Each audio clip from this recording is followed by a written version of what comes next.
Bienvenida o bienvenido a esta inversión profunda. Hoy nos metemos con un término griego, bueno, puede sonar un poco raro, homoousios, Ujú. pero fue absolutamente central en la historia cristiana. Tenemos fuentes que detallan su complicado camino. Nuestra misión hoy es entender por qué esta palabra, que significa consustancial, ¿no? O de la misma sustancia, Exacto. por qué se convirtió en el centro de uno de los debates más importantes, el Concilio de Nicea, en el 325, Sí. para definir nada menos que la naturaleza de Jesucristo. Vamos a desgranar esto un poco. Precisamente, vamos a ver cómo este concepto, que, ojo, viene más de la filosofía que de la Biblia directamente, Ah, mira, fue, digamos, la herramienta clave para afirmar que Cristo era plenamente Dios. Sobre todo frente a ideas como las de Arrio, que lo cuestionaban. claro. Y esto no era solo teología abstracta, ¿eh? Tocaba el corazón de la salvación. Se pensaba que solo un Salvador, que fuera Dios de verdad, Podía salvar. eso es, podía redimir a la humanidad. Vale, pues empecemos por el principio. ¿Qué significa exactamente homoousios? Y eso de que una sola letra, lo cambiaba todo. ¿Cómo es eso? Pues mira, viene de homos, que es mismo, y ucios, que es esencia o sustancia. Así que, literalmente, de la misma sustancia, que el Padre en este caso. De la misma sustancia. Exacto. Y lo curioso, lo que llama la atención, es si lo comparas con homoiousios, Con la I. con esa iota griega, que significa de sustancia similar. Ah, Claro, parece poco, ¿no? Una letra. Pero teológicamente, un abismo. ¿Era el Hijo idéntico al Padre en divinidad o solo parecido? La diferencia era, enorme. una sola letra. Es fascinante. Pero, ¿este término homoousios salió así de repente en Nicea o ya se usaba? No, que va, ya circulaba. Pero la cosa tiene su miga. Lo usaban, por ejemplo, algunos gnósticos para hablar de sus emanaciones divinas, para indicar que compartían sustancia. Pero claro, en esquemas muy diferentes, a menudo jerárquicos, no de igualdad como en Nicea. O sea, otros contextos. Otros contextos, sí.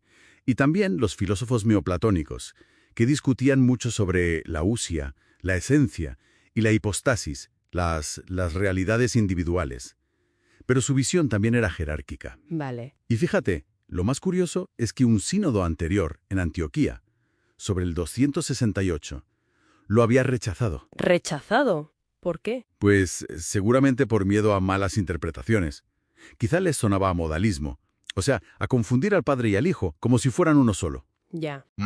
Una idea demasiado material de la esencia divina. Tenía, digamos, un historial complicado. Vaya, si ya lo habían rechazado y tenía esas connotaciones, ¿cómo es que se convierten en la palabra en Nicea? Algo tuvo que pasar para que cambiara la cosa. Pues sí. El catalizador, el que lió todo, fue Arrio, un sacerdote de Alejandría. Su idea era que el Hijo, sí, muy importante, pero una criatura, hecho por el Padre de la nada. Uf, Y decía, hubo un tiempo en que el Hijo no existía. Claro, eso implicaba que no era eterno. Y por tanto, no de la misma sustancia divina que el Padre. y eso dinamitaba todo, claro. Si no era Dios... Exacto. La pregunta era, ¿puede salvar a alguien que no es plenamente Dios? Sacudió los cimientos, vamos. Y ahí es donde entra Nicea, convocado para poner orden. Justo. Lo convocó el emperador Constantino, en el 325. Y allí, figuras como Atanasio de Alejandría, sobre todo, lucharon a bravo partido por la consustancialidad. Y el credo que salió de Nicea fue rotundo, dijo que el Hijo es Dios de Dios, luz de luz, Dios verdadero de Dios verdadero. Lo dejó claro. Engendrado no creado, consustancial, ahí está, homoousion, al Padre. Y además añadieron condenas directas a las ideas de Arrio. No se anduvieron con rodeos. Pero si fue tan claro y con apoyo del emperador, ¿se acabó ahí la discusión? Me da que no. ¿Qué va? Para nada. Lejos de calmarse, la polémica siguió. Más de 50 años. 50 años, menudo lío. Un lío tremendo. Salieron grupos por todas partes. Estaban los homoousianos, que decían sustancia similar, no igual. Ah, los de la I. Esos.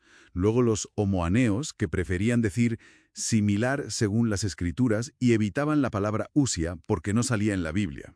Vale. Y los anomeos, que eran los arrianos más radicales. Sustancia diferente. Una batalla teológica pero también política muy intensa. Un campo de minas, vamos. ¿Y cuándo se asentó un poco la cosa? ¿Cuándo hubo un consenso más estable? El momento clave de consolidación fue más tarde, en el Concilio de Constantinopla I, en el 381. Ajá. Ahí se reafirmó con toda la fuerza el homo usios para el Hijo. Y muy importante, se aplicó también explícitamente al Espíritu Santo. Ah, también el Espíritu Santo. Sí, definiéndolo como consustancial con el Padre y el Hijo. Y aquí fueron fundamentales los padres capadocios, Basilio, Gregorio Nacianceno, Gregorio de Nisa. Ellos afinaron la fórmula que se hizo clásica. Una usia, una única esencia divina. Una esencia en tres hipostases, tres subsistencias o personas distintas, Padre, Hijo y Espíritu Santo. Buscaban salvar la unidad de Dios y a la vez la distinción real de las personas. Entonces, para recapitular un poco, ¿qué significa todo esto al final? Que una palabra griega de origen filosófico, homoousios, se convirtió en la piedra angular, ¿no?, para definir la doctrina central del cristianismo, la Trinidad. O sea, un solo Dios, pero que existe desde siempre como tres personas, iguales, eternas y compartiendo esa misma sustancia divina indivisible. Correcto, eso es. Marcó la identidad de lo que se consideró la ortodoxia cristiana. Dio forma a cómo se rezaba, a la liturgia, y fundamentó cómo se entendía que Dios salva.